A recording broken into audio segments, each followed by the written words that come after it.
Soft Power. Como os Estados Unidos usam o SIDE para a guerra cultural contra Cuba e Venezuela. Com orçamento de aproximadamente 1,7 bilhão para a América Latina em 2023, o SIDE opera como braço financeiro da política externa dos Estados Unidos. Esse texto é da redação do Telesur. Conta pra gente aí, Gui, antes de eu chamar a Van, o que tem de destaque nele.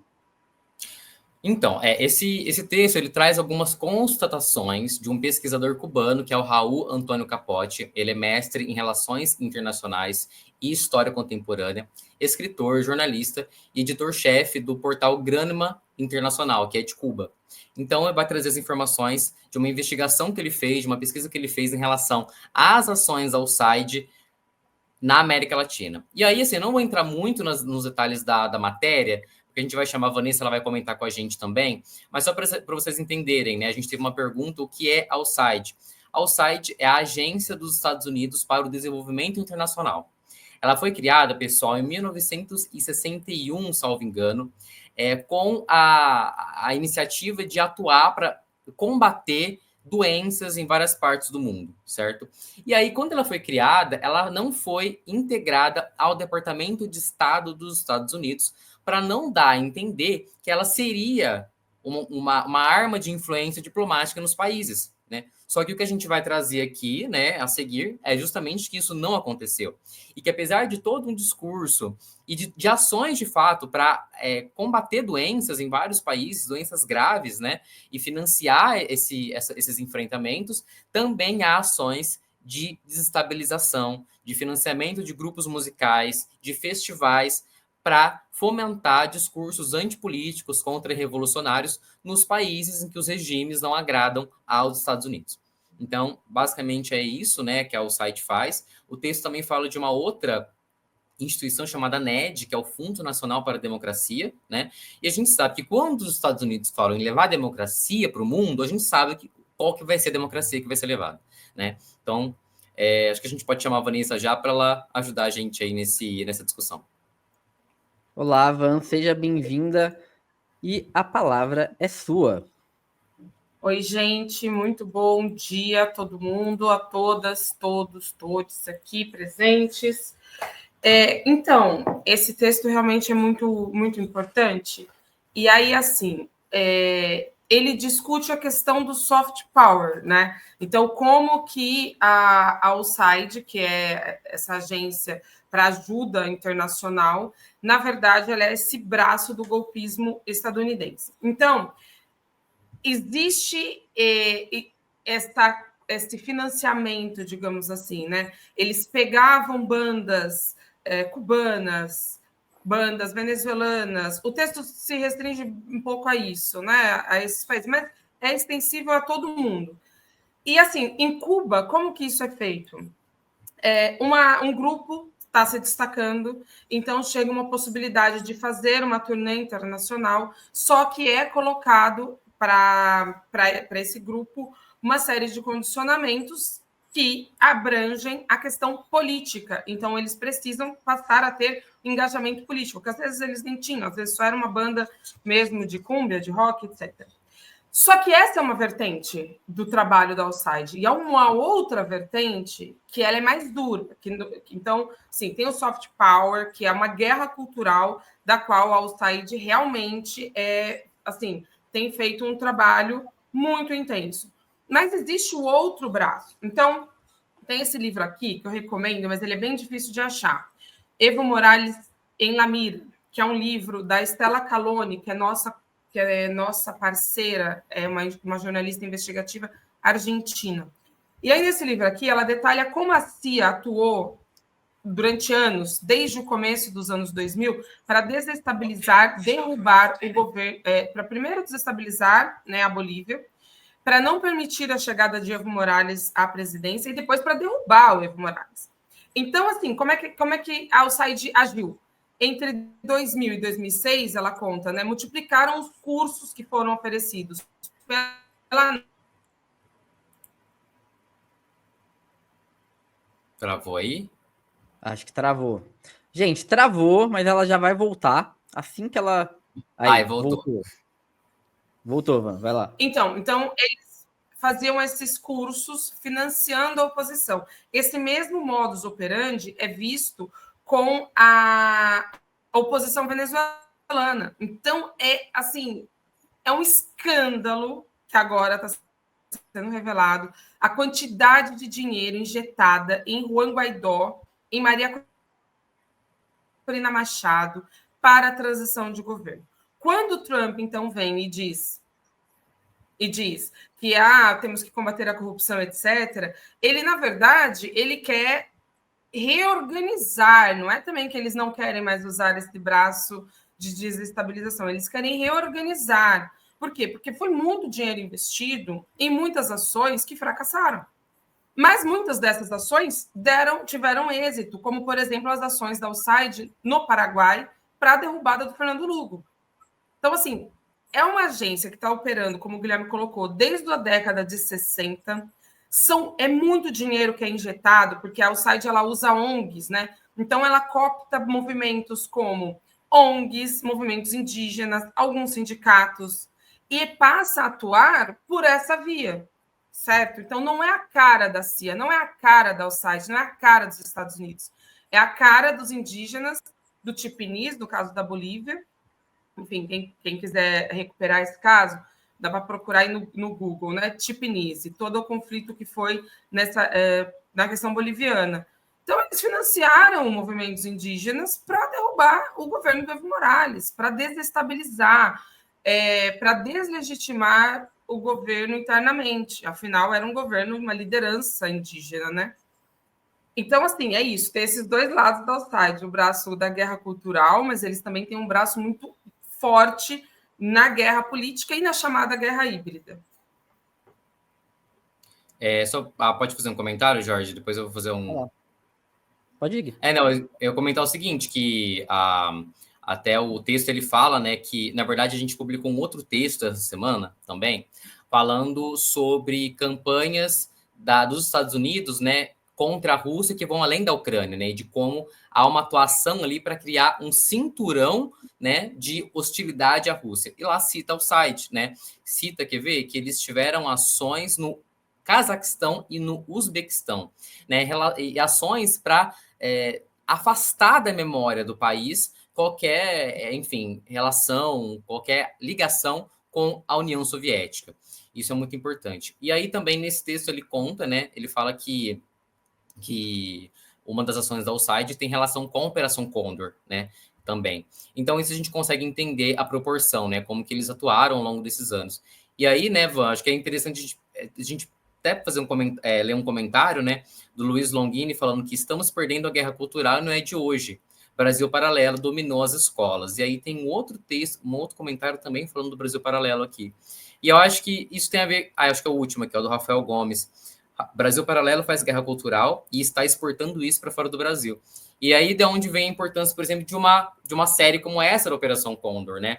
De contar, né? De trazer essa versão. Então, de ter uma série como essa, de quando sair, gente, tem que assistir, tem que compartilhar, para que a gente tenha aí alguma possibilidade de, enfim, lutar contra essa guerra cultural. Não, Van, desculpa, Van, só queria passar para você, porque é interessante, o pessoal comentando bastante do Brasil Paralelo, e o Brasil Paralelo, ele não só faz a guerra cultural por esse lado da extrema-direita, como ele também trabalha muito no revisionismo histórico.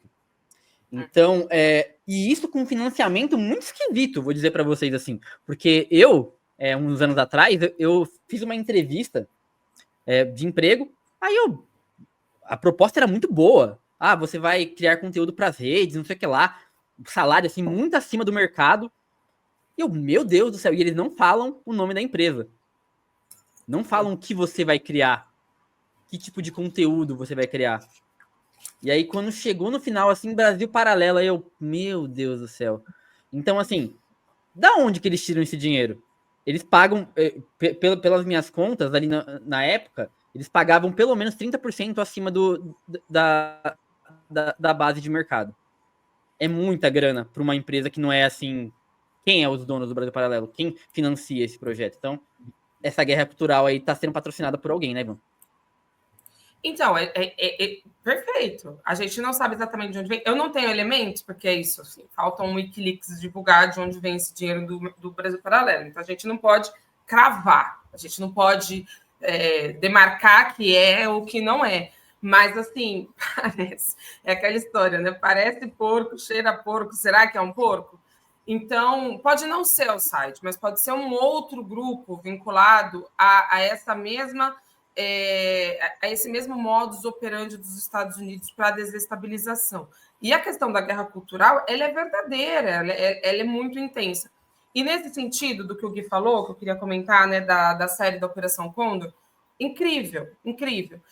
É preciso, sim, fomentar esse cinema cultural, esse cinema nacional, esse cinema que luta contra o revisionismo histórico, que mostra os fatos. Então, por exemplo, esse estrondo, né, de Ainda Estou Aqui, é uma parte disso também, porque é um cinema autoral, assim, digamos, o cinema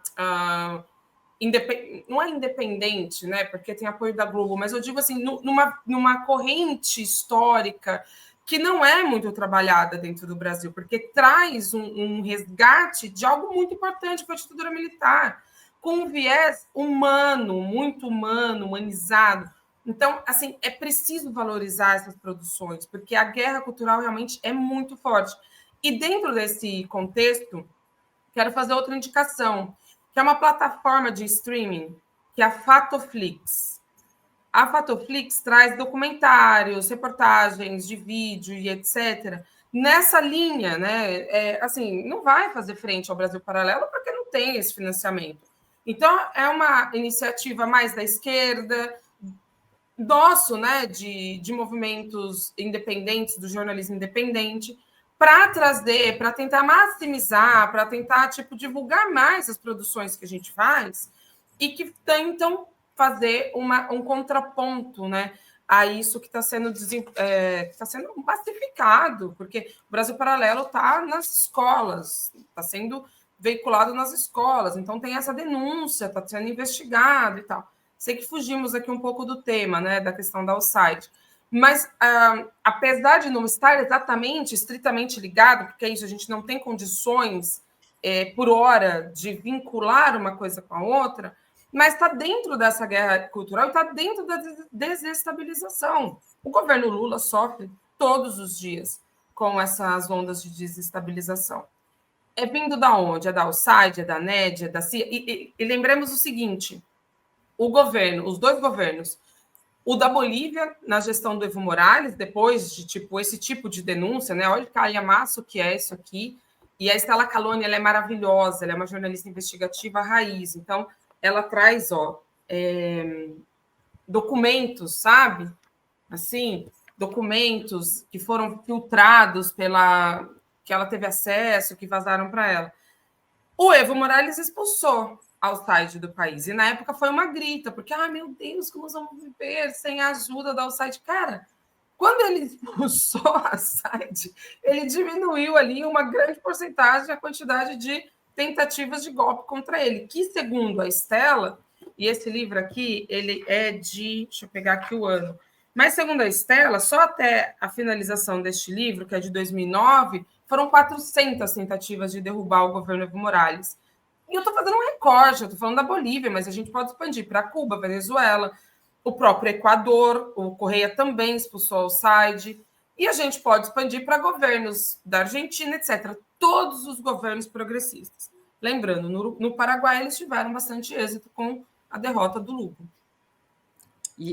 Acho interessante... Não, Gui, só acho interessante isso que a Van falou, porque olha como é importante a gente, às vezes, fazer um trabalho bom no audiovisual para lutar essa guerra. O Mecanismo é uma série que a Netflix lançou super... vai ser a série, que era uma série pró-lavajatista. Então, tinha um Sérgio Moro ali andando de bicicleta, super humilde, tentando enfrentar a corrupção. Aí o investigador era o Celton Mello, até, chamava Mark Ruffalo. Era uma série, assim, muito tosca, assim, e tinha uma desconexão com a realidade muito grande.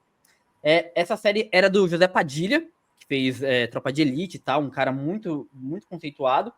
E essa série, ela não vingou, tanto que ela não passou nem da primeira temporada. E aí o José Padilha, 2 anos depois, dá uma entrevista e fala: quando eu assisti o documentário da Petra Costa, eu entendi que eu tinha feito uma merda. Ele fala literalmente desse jeito. E esse documentário é muito importante, porque ele começa a mudar a narrativa de como as pessoas estavam enxergando aquilo quase de forma unânime. Porra, o Lula é um corrupto, o Lula é isso. Quando você vê aquele documentário vai ao Oscar, inclusive, tipo, para concorrer, a gente começa a ter uma mudança, porque as pessoas começam a olhar para o outro lado. E isso é a importância da gente fazer um bom trabalho, com trabalhos mal feitos, como o Mecanismo e outros aí sobre a Lava Jato, né? Teve uma porrada de filmes sobre a Lava Jato nessa época. Só um comentário também sobre o Padilha, ele é o grande responsável, além dessa questão do Mecanismo, tentar endeusar o Moro e tentar, digamos que, emplacar como presidente, a gente tem uma responsabilidade que o Tropa de Elite trouxe para o Brasil, né? Da mentalidade da violência policial, do respaldo de que bandido bom é bandido morto. Então, assim, o audiovisual é muito importante, né? A cultura é muito importante. Quando a gente fala em guerra cultural, não é só um termo banal, não, porque a cultura ela ajuda a moldar mentalidades. Então, assim, o filme Tropa de Elite ajudou a criar uma mentalidade no Brasil que depois foi pavimentado e sedimentado pela extrema-direita.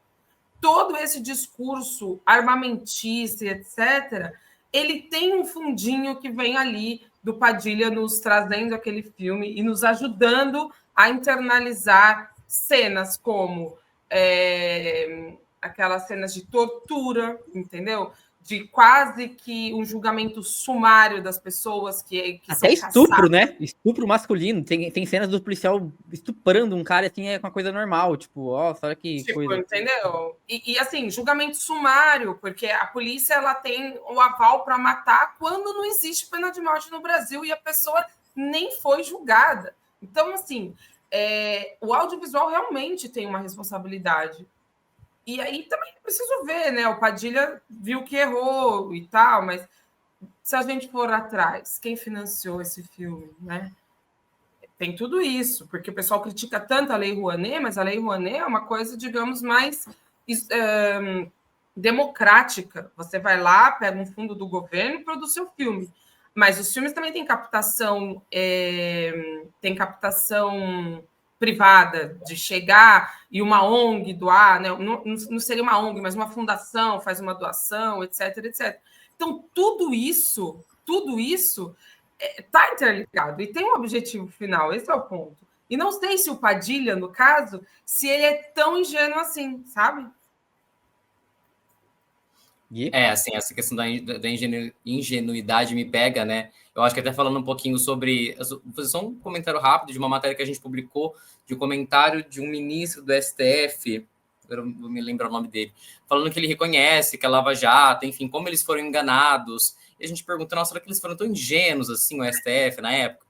Mas, assim, falando sobre essa questão do audiovisual e trazendo de novo para o site, uma anotação que eu fiz aqui para comentar, e depois eu vou fazer uma pergunta, é o seguinte, que a gente precisa... A gente tem uma dificuldade, né, de, às vezes, analisar como que a gente é influenciado pela cultura dos Estados Unidos, né? E a gente é muito influenciado, né? Eu assumo isso. A gente aprende a ver muito mais filme de lá. Provavelmente o meu Spotify tem muito mais artistas de lá. E ainda que a gente ache que isso é normal, que isso é apenas um acaso, não é um acaso, né? A influência cultural e a forma como a gente é levado a consumir esses conteúdos não é mero acaso. Isso é intencional, isso é fomentado, né? E aí eu queria, falando também sobre o site, o seguinte, para Vanessa, o Trump, ele colocou o site agora dentro do Departamento de Estado, né? Então, ele fez esse monte de cortes, ele vai deixar 294 funcionários, os 10 mil que tinha ao redor do mundo, mas vai ser dentro do Departamento de Estado com o Marco Rubio, que é o secretário de Estado. Então, o texto fala o seguinte, né, que a USAID, então, ela não vai necessariamente acabar, mas ela vai ser usada para os interesses do governo atual, né, também com financiamento, muito provavelmente, né. Então, eu queria falar, no caso, para a Van, como que ela acha que isso pode se dar, né, e, de fato, se ele vai usar para continuar fazendo a mesma coisa que já é feito. Então, todos os assuntos, né, estão muito interligados. Então, primeiro, essa questão que você fala de como a nossa cabeça, principalmente como brasileiros, como a nossa cabeça é moldada desde sempre para consumir produtos estadunidenses. E aí, isso nos leva a uma situação em que as coisas que a gente vê dos Estados Unidos nos faz ter identificação. Né? Então, se você pegar uma elite brasileira, ela tem total identificação com os Estados Unidos e quase nenhuma com a América Latina. Tem a ver que filmes que a gente assiste, que música que a gente ouve. Então, a gente se espelha nos Estados Unidos, não se espelha na América Latina, porque a gente está condicionado culturalmente para isso. E aí, toda essa questão, tem um comentário muito bom desse material que eu estava lendo, isso não é filantropia, né? O que a Alcide faz, o que a NED faz. Isso é engenharia social. Então, essa guerra cultural ela também é parte de uma engenharia social, de você ir construindo esse caldo de cultura, de você ir colocando as pessoas, as populações, a seu dispor.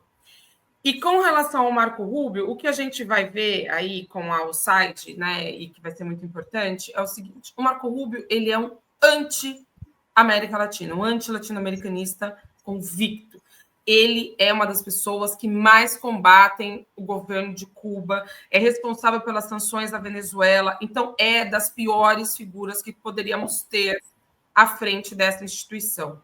Mas o que está acontecendo é uma mudança de elite dos Estados Unidos. O governo Trump 1 não conseguiu fazer totalmente isso, porque ele não tinha tanto apoio como ele tem agora. O Partido Republicano está rendido para Trump.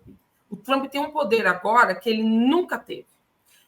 E aí eles estão fazendo essa troca de elite. Então, e essa elite ela é muito mais perigosa. Eu não sei nem se a gente pode classificar desse jeito, mas ela é muito perigosa. Porque essa elite, Elon Musk, é uma galera que assim não tem nenhum compromisso com o ser humano, com a humanidade. Eles não têm palavrinhas mágicas, eles não falam em democracia, eles não se interessam por questões humanitárias, nem no discurso. Então, o que a gente pode esperar com o site nas mãos de Marco Rubio é muito pior. Era ruim, era péssimo, era terrível, mas eles estavam fazendo coisas idiotas, com todo respeito aqui, né? Desculpem o uso do termo, mas é isso, financiando o Juan Guaidó. E o Maduro ontem, ele fez essa denúncia, não sei se eu consigo pegar aqui rapidamente os números, né? Mas da quantidade de dinheiro, bilhões destinados a essa oposição, que não consegue ganhar uma eleição, cara. Então, assim, é de uma incompetência tremenda. O Trump vê isso e fala, não, vamos fazer algo mais efetivo. Então, é para termos medo.